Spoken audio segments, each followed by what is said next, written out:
This meeting is being recorded. Hi, everyone. Welcome to the Pediatric Vehicular Heat Stroke Academic Stakeholders Workshop for October 16th, 2022. And we have a pretty full agenda today, not only with a few presentations, but also our breakout session, so we can continue to gather in those small groups and really get the connections and the collaboration and the conversation flowing. So thank you again for joining us today, and I'm going to go ahead and just quickly go over the agenda.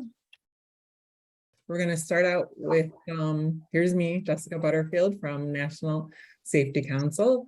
We're going to do we're going to shorten the brief introductions. We're still going to keep doing those every time, so people have the opportunity to really connect a name and a face.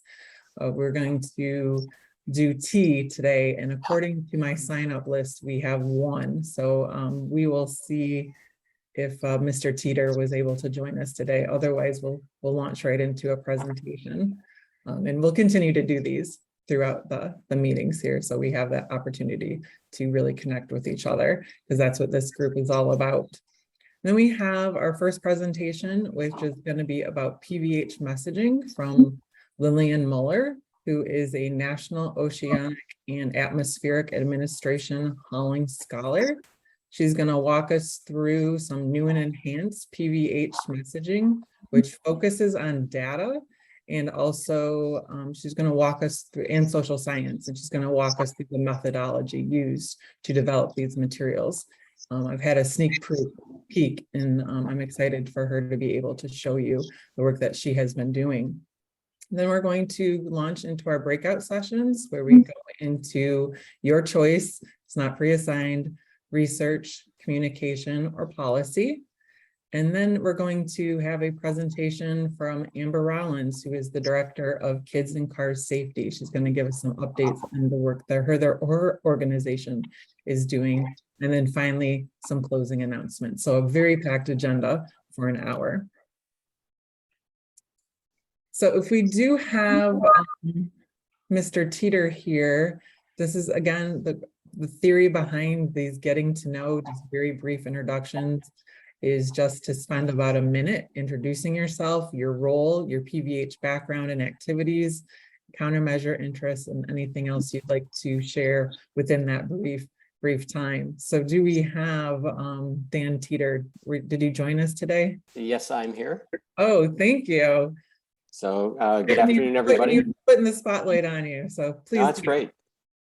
Longtime automotive OEM person. Half my career was spent at Ford Motor Company, sort of the first half, the second half with Nissan here in North America. Main focuses have been working in the field with dealers, and then working in market research, and finally in connected car. I've been a long time advocate for eliminating pediatric vehicular and pet, any kind of person who gets damaged from an overheated car or an overcooled car.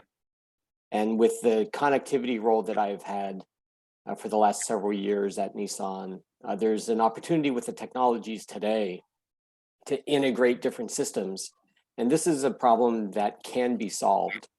So I recently left Nissan, and one of my goals is to form a company with several other collaborators. And our goal is to eliminate this issue.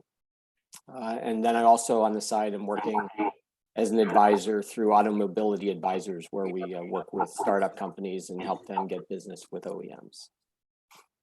Great, thank you so much. And your background is definitely of relevance, and we're so happy to have you join in on this conversation as we all work together. As we all know, it is so multifaceted and layered, and to have us gathered together and to be able to collaborate and work together and maybe find something that hasn't been done before, or rearrange some of the countermeasures that we've been working to see if we can advance them. So that's what we're here for, and we're so happy you're here with us. So thank you. And I was on the OEM side deciding many times whether to invest in things like this. So I know what the decision criteria is and how to structure an argument and get the different systems groups to work together in an integrated way. Well, thank you for bringing your background and your brain to this group. We appreciate it. All right, thank you. Jess, I'm not sure if you can see the chat or not, but we do have another T, Okay. Emily Thomas. Oh, Miss Emily Thomas, please go. I'm sorry. I do not do well with the chat and talking at the same time. So thank you, Amy. It's all good. I registered late, if that makes you feel better. So I'm Emily Thomas. I'm the manager of auto safety at Consumer Reports Auto Test Center up in Connecticut. And essentially, I oversee all of our occupant protection and vulnerable road user safety evaluations, including our rear seat safety program, where one of the things that we evaluate for are rear occupant alert systems. I've conducted vehicle integrated evaluations as well as child seat integrated evaluations. So pretty much every vehicle integrated system that's out there, I've had the opportunity to play with and kind of test its limitations. And we are currently scoring all of our test cars for the presence of these systems as well as their performance, looking for both end of trip reminders, but also occupant sensing. So good to be here and learn from everybody. Great, thank you, Emily. It's another addition to the work at Consumer Reports, and to be able to disseminate that information with your process is quite impressive. Thank you. And I had the pleasure of meeting you in person at Kids in Motion. So hello again. All right. So did I miss any other chat, Amy? Is anyone else? All right, thank you. Before we launch into our first presentation, just wanted to, I know that many of you are aware of this data on heatstroke.org, but this is kind of a snapshot of what is presented as of this morning of where we stand in pediatric vehicular heat stroke fatalities in 2022. So, you know, when I look at it, and I'm sure a lot of you have looked at it, and just the thing that sticks out to me is, you know, the case numbers aren't as high as the average, but they're still higher than the last 2 years. So they're trending up instead of down, and there's many people on this call who maybe have ideas and can continue to share thoughts and processes behind that. But just wanted to show you there that, you know, we're not at that average rate of what we have seen over the past 20 years or so, but we are higher than we have been in the last 2 years. Okay, now without further ado, I would like to introduce Lillian Muller. I'm going to run her slides, so you'll be hearing the good old next slide.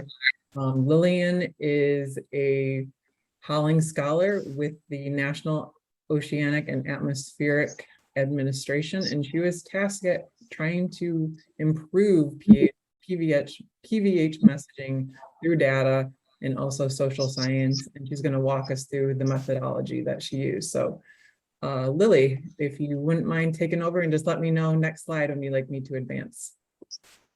All right, so I'll just introduce myself. I'm currently a 4th year undergrad at Penn State studying meteorology and atmospheric science.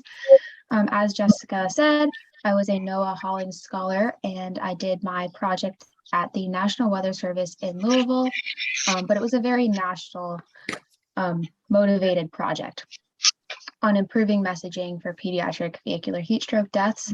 Next slide. So really my objectives with this project is to really increase the awareness and education around PVH deaths.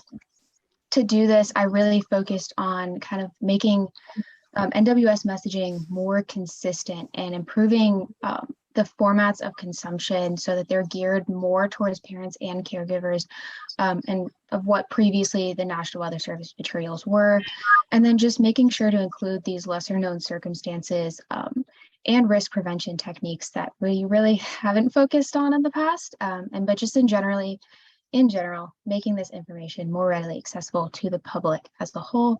So all of the content that I produced was done by combining social science and targeted design strategies with previous research results and on parental perceptions surrounding PVH deaths. So One of my big tasks was to create some social media graphics, and we'll go through each of them, but they mainly focus on one important element, and they highlight that look before you lock slogan that the National Weather Service is really trying to push.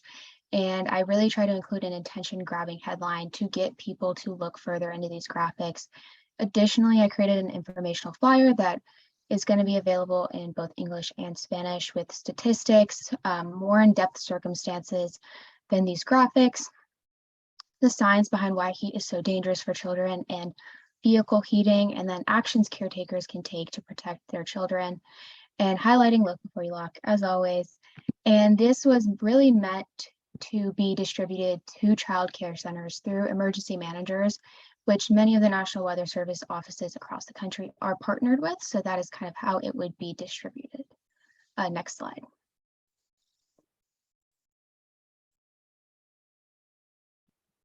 So this first one, you'll see this with a lot. I just have an attention grabbing headline just because it really is kind of a jolting number to see with over 900 children having died from PVH. Once again, that look before you lock slogan, trying to get that kind of in the back of people's heads. And this one really just focuses more on the general idea of these deaths, that they can occur within 10 minutes. Children's bodies heat up 3 to 5 times as fast as healthy adults, and that it's just never safe. Just making sure to highlight that. It's never safe to leave anyone in the car, not even for a minute. Next slide. So this one is slightly different with the title.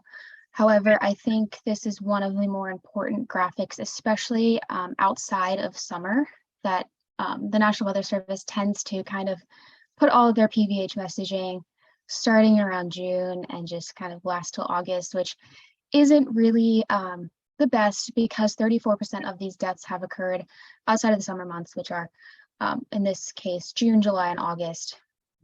And that at least one child has died each year during each month of the year, and that it can occur when temperatures outside are below 70 degrees. And when I was speaking to some of the program managers at the National Weather Service headquarters who kind of control a lot of these messaging campaigns, they did not actually know this, the extent to how these deaths occur in months that are just not summer months. They have kind of started realizing that messaging should maybe be moved earlier. They shouldn't start this messaging in June. They should start it more in probably March or April and kind of get that message out earlier. So I think this one really highlights that importance. Next slide. So this one, we don't really have some great messaging in National Weather Service about just actions caretakers can take. There is a lot of technology, as a lot of you work on, that is great. However, we want to make sure that there are accessible options too for parents that aren't able to take advantage of those technologies. So moving an important item to the back seat, making sure at least it's safe for the child in the back seat. But it just kind of, if you forget an item that is really important to your day, it breaks that autopilot in your brain and you're like, oh, you go back, you see your passengers. Another thing is moving a stuffed animal from the car seat to the front seat, and it just serves as a visual cue to break that autopilot that occurs. Setting a reminder on your phone. A lot of newer phones at least have some location-based reminders. I know my phone has one where you can set it to remind you something when you finish driving. And you can set it to just common locations. So that's just another idea that we wanted to push out there. Next slide. So this one was really created to highlight that 25% of children that died from PVH gained access to a parked car without supervision. This is just really not well known in the public. So we wanted to make sure to highlight this, and that, you know, even if you aren't a caretaker, you need to make sure that your car is locked when it is parked. And I know it's a huge thing to tell parents, you know, if you can't find your child, check the pool. This should be something else that they get kind of in the back of their head, that they should be checking the car as another important location for this. Next slide.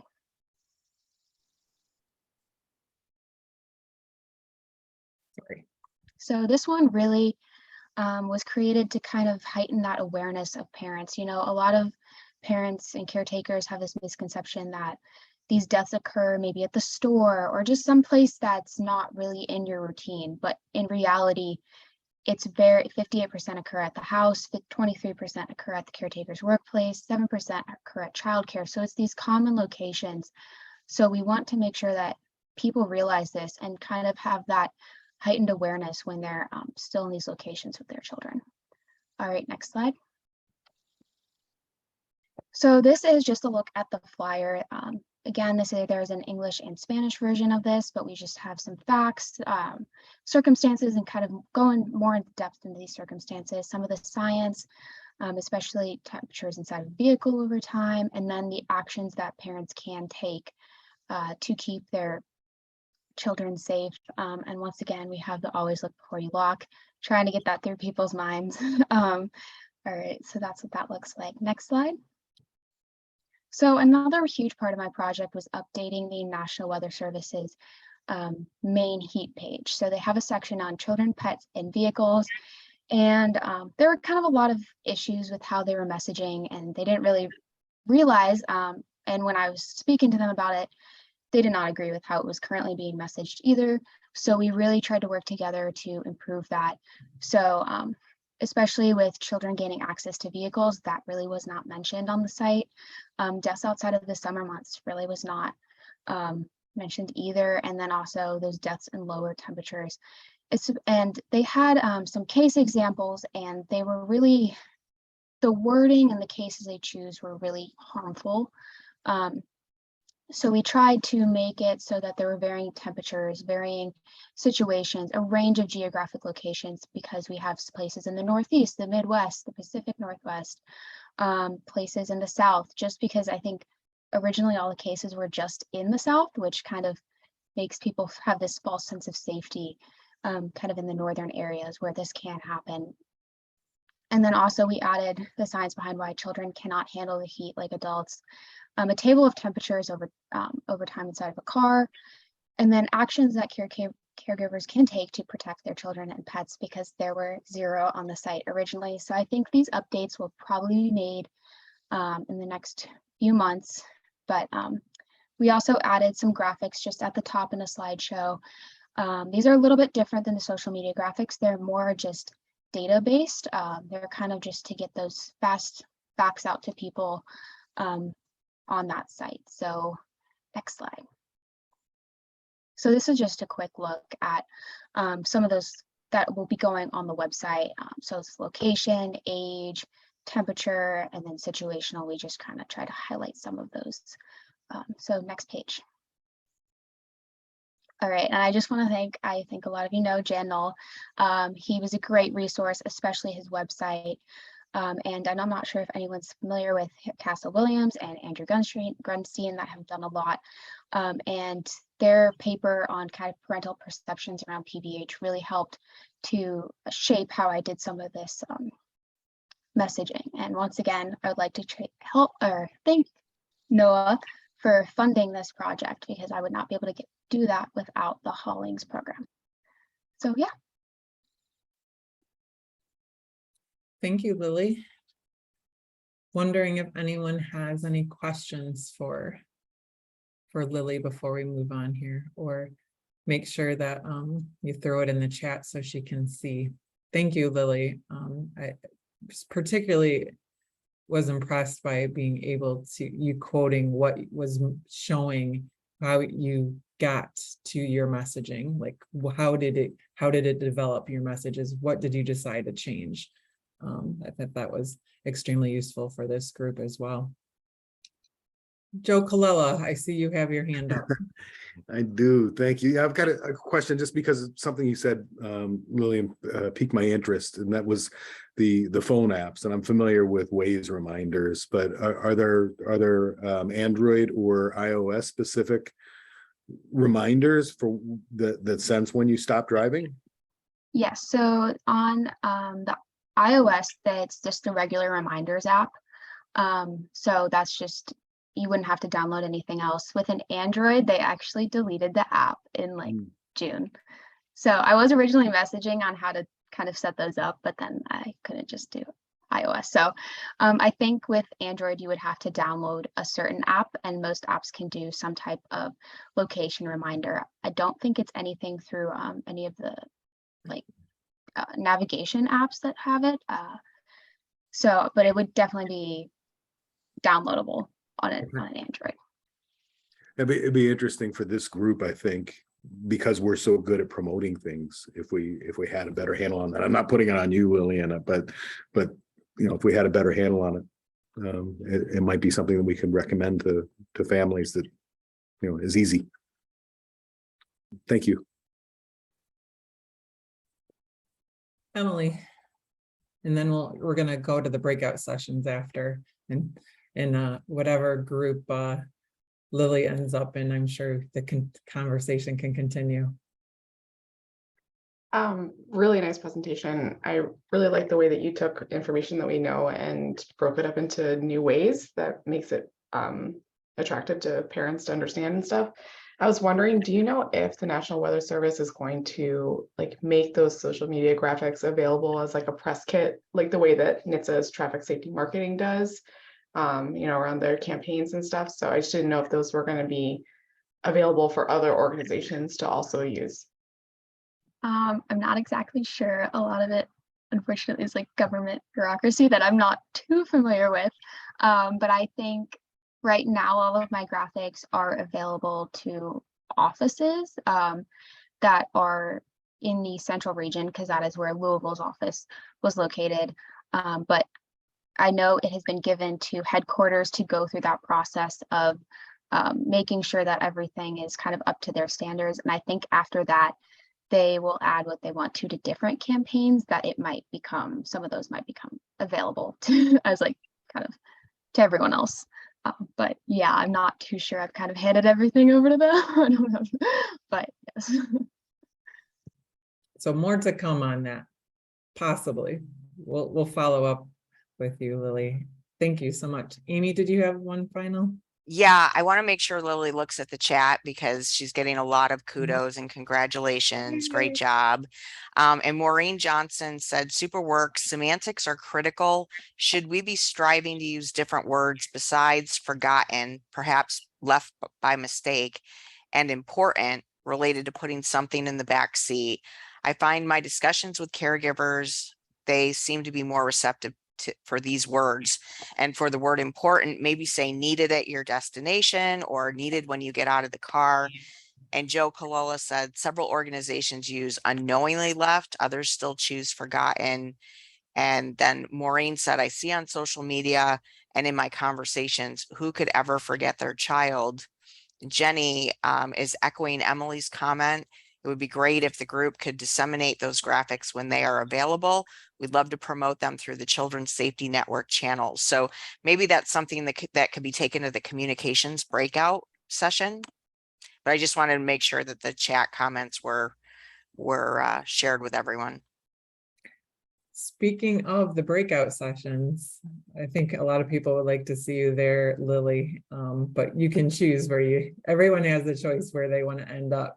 But again, going to these breakout sessions, for those of you who are new, some of us have been around for a few of these, we really want to focus on those next steps in our efforts in advancing those countermeasures and coming together and using all our backgrounds and our thoughts and our experience to try to work together to figure some options out there that just haven't been thought of, and identify those missing pieces of the analysis and research and how to outreach impacts. So I'm going to go ahead and launch the breakout sessions. It'll give you a choice I made it easier this time because that's kind of wordy. So your choices will be research, communication, or policy. And then we have a few people that are going to help us take notes and guide, and one being Amy Artuso from National Safety Council. We also have Michelle Gaja from National Safety Council and myself that will be joining you. unlike last time, I hope I get there a little bit sooner. I try to stay behind and make sure everyone's getting into where they need to go. It will take us back to the main room in a half an hour, and then we do have a brief presentation from Amber Rollins to give us some updates on kids in car safety. So without further ado, I'm going to go ahead and open these breakout sessions, and I will stay here just for a second so we can I can make sure y'all get to where you need to go. So wishing everyone a good discussion, and I'll see you in a half an hour.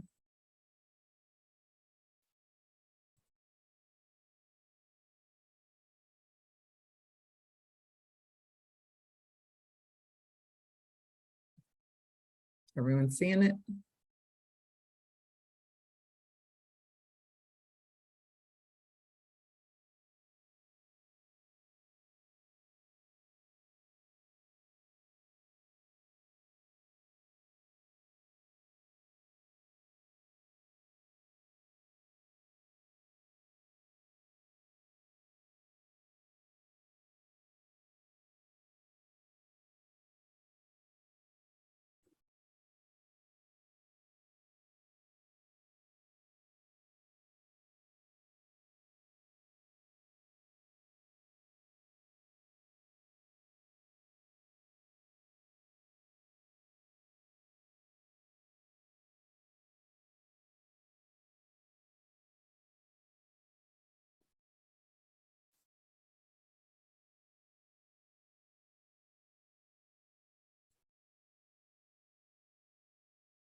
Did we make it back? I think it's just us though. I don't think anyone else left their rooms yet. This happened to me last time too. We exited our rooms, we were the only ones in the main room. And then we went, okay, all right, well, Well, I feel sorry for Amber because she's got a great presentation and they're going to give her less than 5 minutes. Maybe here comes some more people. No?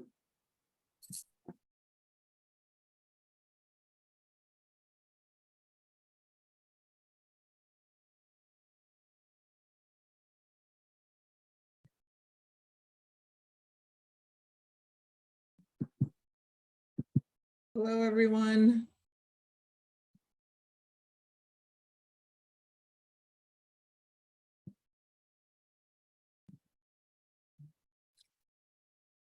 I know we're running just a few minutes behind, so I am going to go right into our next presentation from Kids and Car Safety, Amber Rollins. And for those of you who have a hard stop, we understand this will be recorded, and I'll make sure that you have all the information that you need to go on from here. Something that my group had talked about in communications was a possibility of having another subgroup meeting between the quarterly meetings. And this is in no way saying it's going to happen, but I'll be reaching out to see if there's any desire for that. So here we go. And I'm going to stop sharing my screen because I believe Amber has some slides to show you as well.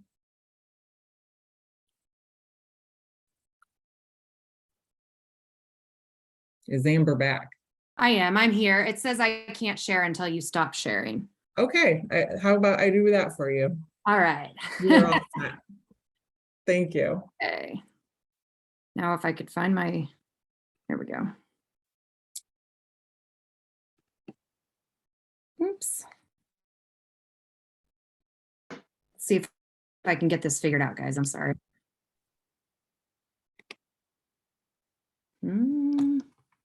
Are you guys seeing my screen? I'm seeing a baby break. Yes. There we We go. just saw the end of it. Yep. Okay. You really quickly went through that, There you Amber. go. I had a completely black computer screen for a minute, so We're good now. I couldn't tell. Well, thank you so much. I'm just going to give a few quick updates. For those of you guys who don't know who Kids and Car Safety is, we're a national nonprofit organization. Our mission is to save the lives of children in and around vehicles. And we have been working on the issue of hot car injuries and deaths for over 25 years. So we are continuing to do the things we've been doing forever, which is data collection. We're documenting fatalities, injuries, and even near misses. So cases where, children were completely unharmed. One of the things that we have learned in working with families is that there's this incredible trauma that happens even when a child is completely and totally fine and there's no legal repercussions. These parents are still really, really traumatized by what happened to them. And so, those cases are, I think, really important for us to know about and to be documenting. We've got our education campaign that we're doing with the Look Before You Lock messaging. And we've got a couple of new materials for that, which I'll talk about in a minute. We are going to be introducing a interactive education course for car seat technicians very soon, so stay tuned for that. And it talks about hot cars, but also some of the other child safety topics that we work on. And we've got a couple of studies in the works on hot car fatalities and looking at them in a little bit of a different way. And really our main focus going forward is going to be on technology. We've got 3 new education videos, and one of them is focused on a child that is unknowingly left in a vehicle. Another one focused on a child who gets into a vehicle on his own. And the third one is, what are you supposed to do as a citizen if you come across a child that is in distress inside of a hot car? So I would encourage everybody to check those out and share them. They're on our YouTube channel and also on our website. We have so many free downloadable resources on our website. We've got fact sheets, safety tips. we've got materials, print materials for purchase at our online store. We have about 20-page report, in-depth analysis on the data that we have collected on hot car deaths. We've got charts and graphics and instructional sheets on what to do if you see a child. We've got a whole page of different types of technology that are available, and again, some memes for social media and pre-written posts that people can share. And of course, we have the heartbreaking stories of the families that we work with on the page that are really, really powerful tools for educating. So one of the things that we have been learning more and more as time goes on is that people are very confused about what a rear seat reminder alert is, and they don't understand how this technology is working in their car. Even people who have been involved in this issue for years, who have been advocates and educating families, they're confused. They think that a rear seat reminder alert is detecting children in the car. It is not. And so we've been working really hard to bring some awareness to the limitations of those systems that are really widespread right now. And of course, we're very grateful that the industry is putting these in the cars, but we also really believe that they're not going to be a comprehensive solution for this. So I just want to touch on a few of the reasons why rear seat reminder alerts do not detect children. They don't even actually detect that anything has been put in the back seat. It's just that a back door has been opened prior to driving somewhere. So this type of system is not going to do anything to protect the children who get into cars on their own, which we all know represents about 1/4 of these fatalities. There's a lot of different scenarios in which this wouldn't work. If you stop to get gas, you don't open the back door. It's also going to cause a lot of false alarms, which leads to alert fatigue and people ignoring or literally not even hearing the beeps. Another thing I didn't put on here is nobody knows what those beeps mean. So when these systems alert you, it's like beep, beep, beep, and no one really understands what that means. So if you don't see that message on the dash or the icon, or you don't understand what it means, it's not helping. These systems can be disabled, which is a huge problem. I already said this, there's major confusion, and we're really concerned that it's giving parents a false sense of security. And sadly, we already know of 2 fatalities that have happened in vehicles that have a rear seat reminder alert. This is a just heartbreaking example. I'll never forget my telephone conversation with this father. He had a GM vehicle with a rear seat reminder alert, and he thought that it was a weight sensor. And he thought that it could detect Thomas in the back seat. And the day Thomas died, he actually got in and drove his car 3 times that day, never knowing that Thomas was back there. He even had a passenger 2 of those times, and neither of them knew. And the alert, the first time he didn't hear it. And the second 2 times it never went off because they didn't open the back door. So we really want people to understand these limitations, and going forward, we're urging the auto industry to please start including this stuff now. You don't have to wait until the safety standard passes. Kia and Hyundai are already doing this. Toyota and Volvo have some things coming down the pike pretty soon. And we're also going to be working really hard to urge NHTSA to take it a step beyond that alert and to require occupant detection systems. So there are systems out there that can detect children in cars and will be more effective than a simple alert. There is going to be a public comment period after that notice of proposed rulemaking is issued. So I would encourage anybody who'd be interested in that. You can sign up for our newsletter on our website. You can also email me personally and we'll put you on a list, let you know when that comes out. But, everybody on this call should really be involved and having their voices heard in that. And we also really need to make sure that that final rule is issued by the deadline, which is a year from November.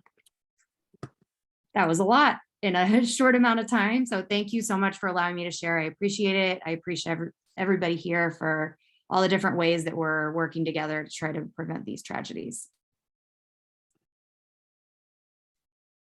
Thank you, Amber. Thank you. I got a blank screen again. So great. I'm trying I to just stop my share. go back to mine. We'll figure this out. We are almost Got it. done. Thank you all for sticking with us. Oops.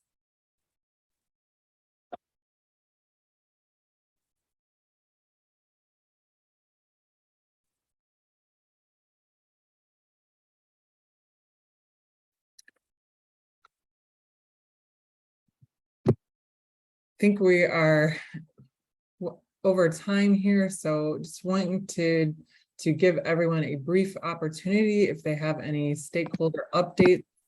This is just the standard reminder that I let the group know that National Safety Council has a free e-learning both in English and in Spanish, and a group setting can be available if there are organizations who would like to send this and work in a group, whether it is a health service, whether it's a hospital, whether it's a daycare, whether it's a conditioned for a discounted seat. We've seen some of that happen too, but the more we can get these resources out, and it is available in English and in Spanish, and it's free and it's 15 minutes, can be found on cpsboard.org/heatstroke.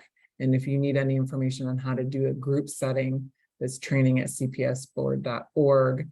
For CPS, for this breakout sessions recap, I had the communications group and we talked a little bit about the link that was sent out with the invitation on how to change people's mindsets and how people are gathering information. And we talked a little bit about the approach that they've seen some in the Washington Post with letters to the editor and really reaching out to, you know, when you're organizing how to do this, to what information to include. So I want to share out those notes, but that was just a little bit on the communication side.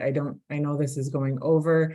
Amy, if you have anything from research or if we just want to pass along the notes, and I know Michelle from policy had to leave as well. So I don't want to keep you guys any longer. So we'll make sure to get those notes out to everyone in the group. This is where you'll find the recorded videos. And then just to thank you all for your participation. The way this group comes together and works together and shares information and helps each other, and with ultimately trying to help parents and caregivers and the kids that these cases are impacting. That is just quite an amazing feat. Our next meeting is January 5th at 2 o'clock. I'm going to stay on here just for those of you who have a few extra minutes, but everyone else, thank you so much. The recording will be posted very shortly.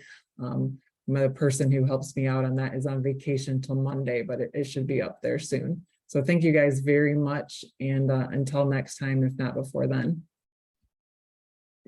Thank you, Jessica. Great meeting. Thank you.